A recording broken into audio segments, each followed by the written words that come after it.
Saya Limatus Soliha, mahasiswi semester 4 di Fitkom, mau bertanya, bagaimana sih kiat-kiat segala sesuatu yang kita lakukan itu lillah? Saya akan mencoba menjawab pertanyaan dari mahasiswa. Yang pertama, yaitu bagaimana kiat-kiat segala aktivitas kita menjadi lillah. Yang pertama, tajdidun niyah, perbaharui niat. Niat kita untuk siapa? Untuk Allah Subhanahu wa ta'ala. Segala aktivitasnya, apapun aktivitasnya, untuk Allah Subhanahu wa ta'ala. Poin kedua, kita renungkan ayat yang telah Allah firmankan di dalam Al-Quran.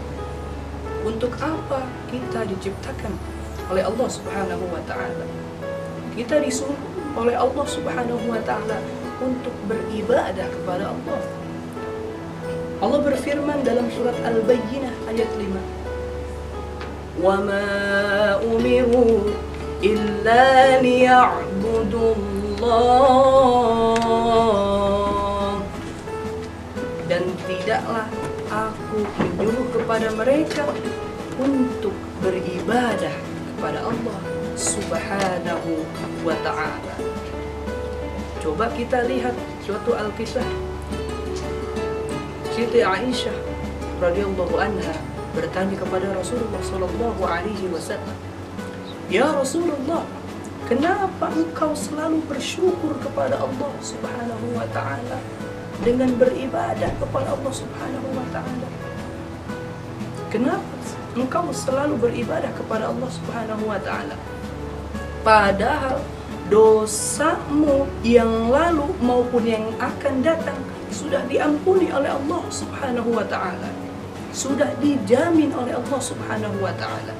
Apa jawaban Rasulullah? Afala akuna abdan syakura.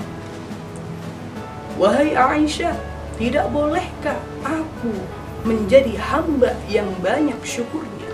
Rasulullah lelahnya ibadah, bersyukurnya dengan cara beribadah. Assalamualaikum warahmatullahi wabarakatuh. Saya Rizky Irwansyah dari Fakultas Suludin. Saya ingin bertanya, apabila kita mengerjakan sesuatu dengan mengeluh, apakah itu mendapatkan dosa atau pahala? Terima kasih. Saya akan menjawab pertanyaan kedua. Apakah mengeluh, ketika kita mengeluh itu termasuk lillah? Allah berfirman di dalam ayat suci Al-Quran, "Innal insana khaluqa halu'a." Sesungguhnya manusia diciptakan untuk berkeluh kesah. Jadi wajar saja ketika kita mengeluh atas permasalahan aktivitas kita setiap hari. Akan tetapi sudah saya katakan, janganlah mengeluh, tapi mengolah. Janganlah sakit, tapi sakti. Janganlah lelah, tapi lillah. Kita rubah kalimat-kalimat yang positif menjadi kalimat-kalimat yang negatif menjadi kalimat-kalimat yang positif. Belum pernah sekalipun yang namanya nikmat Allah Subhanahu wa ta'ala luput dari kita. Dari mulai kita bangun tidur sampai kita tidur lagi, bahkan tidurnya itu pun merupakan nikmat Allah Subhanahu wa ta'ala. Lantas bagaimana caranya kita bersyukur atas nikmat-nikmat yang telah Allah berikan kepada kita? Imam Ghazali dalam kitabnya Ihya Ulumuddin, beliau mengatakan, bersyukur itu menempatkan nikmat Allah di jalan Allah. Yang oleh Allah dikasih nikmat berupa kesehatan, kesehatannya dia manfaatkan di jalan Allah.